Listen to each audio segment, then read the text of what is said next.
और दुर्योधन, कल कहा था ना कि भगवान दुर्योधन के पास पहुंच गए। वैसे तो उपदेश के लिए शिष्य को गुरु के पास आना चाहिए, भक्त भगवान के पास जाए, लेकिन दुर्योधन के पास तो स्वयं भगवान चलकर पहुंच गए थे और जाकर दुर्योधन को समझाने का प्रयास किया था।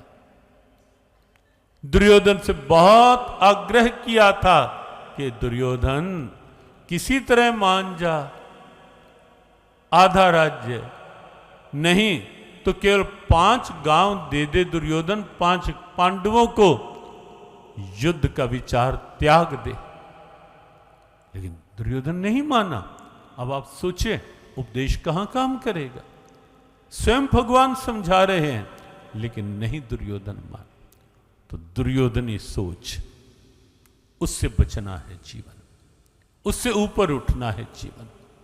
और दुर्योधनी सोच वह सोच है जो अपार सेना होते हुए भी कहीं ना कहीं अंदर की सिकुड़ी हुई स्थिति तक सीमित रख देती है अपने को। कई बार एक बात आती है कि कौरवों का सैन्य बल अधिक,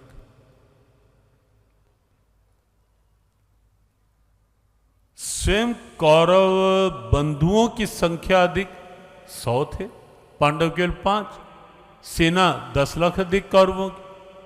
और यदि योद्धाओं की भी आप गिनती करें तो कौरवों के पास कहीं अधिक बलशाली योद्धा थे, पांडवों से कम नहीं थे।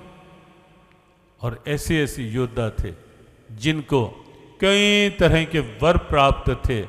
पितामह भीष्म कल बताया था, इच्छा मृत्यु का वर। आचार्य द्रोण वर प्राप्त था कि जब तक शस्त्र हाथ में है तब तक आचार्य द्रोण का वध कोई नहीं कर सकता। और आचार्य द्रोण का यह संकल्प था कि अगर मुझे ये समाचार मिल गया कि मेरा पुत्र अश्वत्थामा मारा गया है, उसके पश्चात मैं शस्त्र नहीं उठाऊंगा, मैं शस्त्र छोड़ दूंगा। और तब आप जानते हैं कि भगवान कृष्ण ने युधिष्ठिर से ये कहलवाया था, एक हाथी का नाम भी था अश्वत्थामा, अश्वत्थामा हतो हता, ऊंचा कहलवा दिया और धीरे से कहलवा दिया नरोवा कुंजरोवा। अश्वत्थामा मारा गया और धीरे से कहा, मुझे ये नहीं पता कि नर अश्वत्थामा या हाथी अश्वत्थामा।